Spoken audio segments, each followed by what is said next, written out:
Hello students, I am Monica, Assistant Professor at DIPS Institute of Management and Technology. Today's subject is textile dyeing and printing, and from this subject we have to take a topic dyes and pigments. In this topic we have to study about the different dyes and pigments which is used in textile industry to dyeing the fabric. Now dyes and pigments, we have to study in this presentation about the introduction, classification, properties, comparison and applications of dyes and pigments. Now first slide shows dyes. Now the question is, what is dye? Dye होता क्या है? Basically हम जो भी garment पहनते हैं वो सब डायबल हैं. कुछ फैब्रिक ऐसे होते हैं या रॉ मटेरियल फाइबर जिसे हम बोलते हैं वो ऐसा होता है जिसे हम नेचुरल सोर्सेज से डाई करते हैं. कुछ ऐसे फैब्रिक्स होते हैं जिन्हें हम केमिकली प्रोसेस्ड करके सिंथेटिक डाइस के साथ हम डाई करते हैं. इसके अलावा भी टेक्सटाइल इंडस्ट्री के अलावा भी बहुत सारी ऐसी इंडस्ट्रीज़ हैं जिनमें डाइस को यूज़ किया जाता है. लाइक पेंट्स, जो कि हम वॉल्स पे पेंट्स करते हैं, इनमें भी डाइस को डाल के देन डिफरेंट कलर्स में हम पेंट कर सकते हैं. टेक्सटाइल इंडस्ट्री में इनका यूज़ होता है. प्रिंटिंग इंक्स होती हैं जो कई तरह के फ़ॉन्ट्स, डिफरेंट कलर्स के फ़ॉन्ट्स प्रिंटिंग में चलते हैं, उनमें भी डाइस का यूज़ किया जाता है. फार्मास्यूटिकल प्रोडक्ट्स हैं, फूड्स हैं, फूड में like yellow, orange, red colour हम सब ने देखा है, ये सारी भी डाइस से पिगमेंट से बनाए जाते हैं.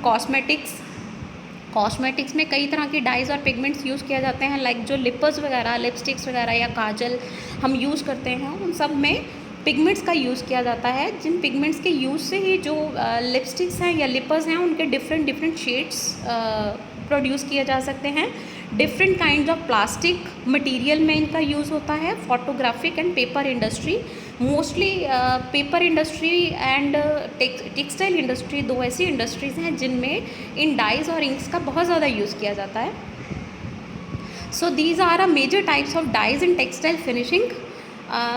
जो टेक्सटाइल इंडस्ट्री है, आज जो टेक्सटाइल इंडस्ट्री चल रही है उसमें जो 90% जो फैब्रिक की फॉर्मेशन की जाती है उसमें जो डाइज़ यूज़ की जाती हैं वो सब सिंथेटिक होती हैं, केमिकल प्रोसेस्ड होती हैं.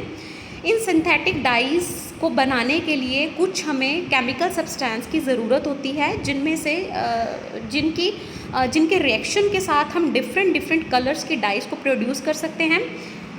वन ऑफ एसिड, एजोइक, जिसे हम एजो डाइज़ भी बोलते हैं, basic dyes, direct dyes, disperse dyes, मॉडर्न dyes, reactive, solvent, sulphur and vat dies.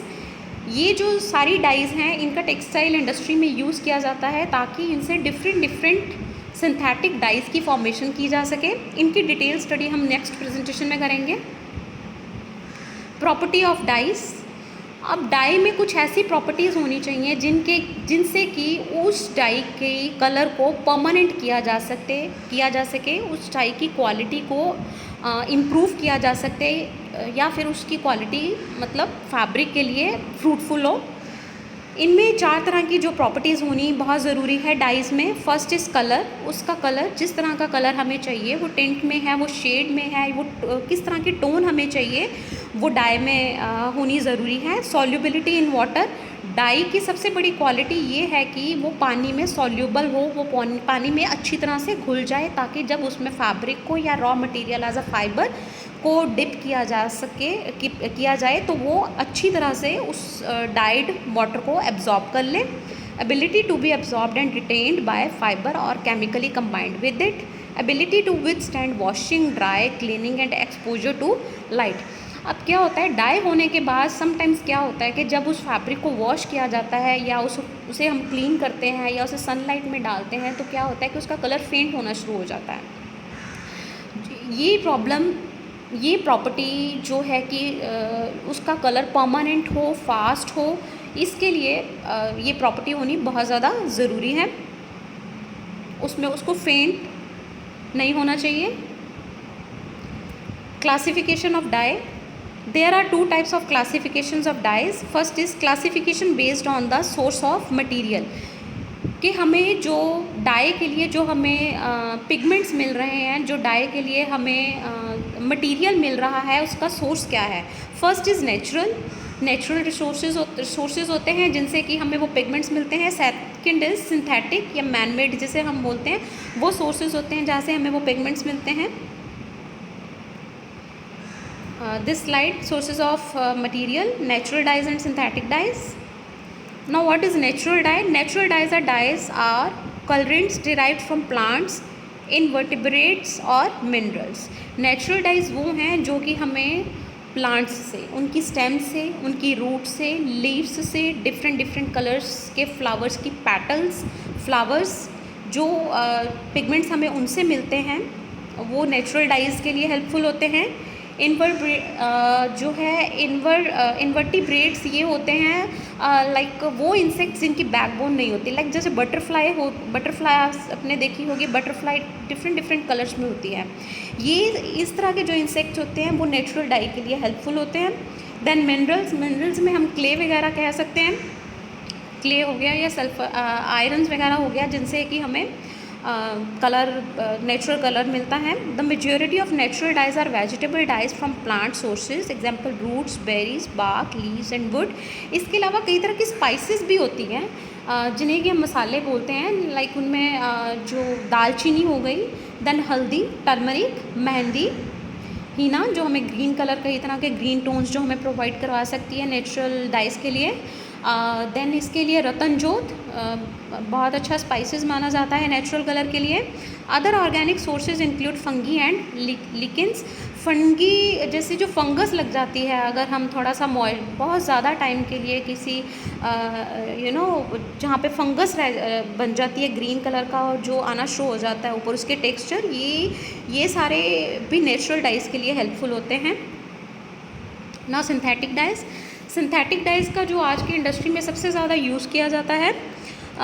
Synthetic dyes are used everywhere in everything, clothes to paper, from food to wood. This is because they are cheaper to produce, brighter, more color fast and easy to apply to fabric. Synthetic dyes को chemical process से, chemical reaction से हम easily बना सकते हैं। Natural dies जो होती हैं वो महंगी हैं, उनका प्रोसीजर बहुत ज़्यादा एक्सपेंसिव होता है उनको बनाना, उनके लिए लेबर वगैरह मैनेज करना। सो इनकी जो एग्जांपल है सिंथेटिक डाइज की, acid dyes, azo dyes, basic dyes, मॉडर्न dyes etcetera. Now next slide is for pigments. Now what are pigments? जैसे हमने डाइज पढ़ा था, डाई क्या है जो कि वाटर में सॉल्यूबल होती है। पिगमेंट्स होते हैं जो वाटर में सॉल्यूबल नहीं होते, ये हार्ड फॉर्म में होते हैं, पाउडर फॉर्म में अवेलेबल होते हैं।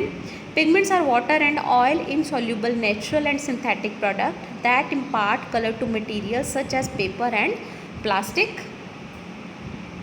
Pigment is derived from word pigmentum, means coloring matter.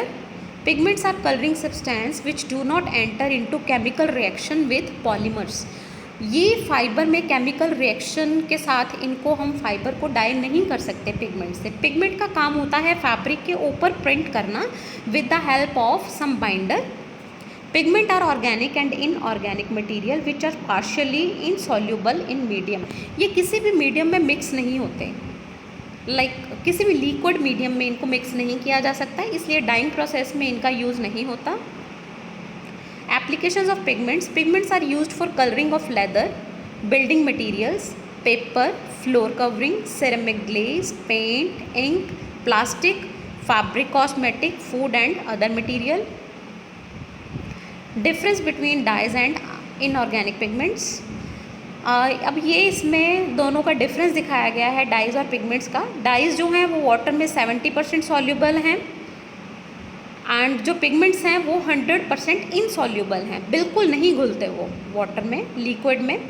Dies have direct affinity to textile material. Dyes में डायरेक्टली फैब्रिक को डिप करके किया जाता है। Then pigments they have no direct affinity to textile material. जो pigments हैं उनका directly use नहीं होता टेक्सटाइल इंडस्ट्री में, जैसे कि मैंने पीछे भी बताया था, इनके लिए किसी बाइंडर और फिक्सर की ज़रूरत होती है। Auxochrome group are present. Auxochrome क्या होते हैं? ये ग्रुप ऑफ एटम्स होते हैं, ठीक है जी। केमिकली जो प्रोसेस्ड ग्रुप बनता है डिफरेंट एटम्स का, उसको हम बोलते हैं ऑक्सोक्रोम। डाइज में ये सब प्रेजेंट होते हैं, पिगमेंट्स में ये एब्सेंट होते हैं। Most of the dyes are organic. 70 to 80% dyes organic मिलती हैं। ऑर्गेनिक को आगे हम केमिकली प्रोसेस्ड करके उनकी थोड़ी सी रेशो को लेके उन्हें केमिकली प्रोसेस्ड करके हम उनसे कई तरह के सिंथेटिक डाइज बनाते हैं।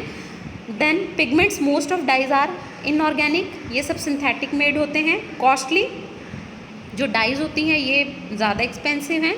पिगमेंट्स हमें चीप रेट में अवेलेबल हो जाते हैं। No binding agent is required, dyes में कोई बाइंडिंग के लिए हमें कुछ नहीं चाहिए। इनको डायरेक्ट वाटर में या किसी लिक्विड में इनको डालकर इन्हें डायरेक्ट डाई किया जा सकता है। और पिगमेंट्स के लिए हमें बाइंडिंग्स चाहिए, लाइक बाइंडर्स और फिक्सर्स जो अवेलेबल होते हैं मार्केट में। Dye diffusion in the fabric, pigment diffusion on the fabric. Dye fabric के अंदर तक चला जाता है, मतलब डाई पूरे फैब्रिक के एक एक रेशे को डाई करता है, जबकि पिगमेंट का यूज़ जो होता है वो फैब्रिक के ऊपर होता है as a printing. So I hope you all understand the topic very well. So ये बच्चे हमारा डाइज एंड पिगमेंट्स की डेफिनेशंस के ऊपर टॉपिक था। So thank you very much.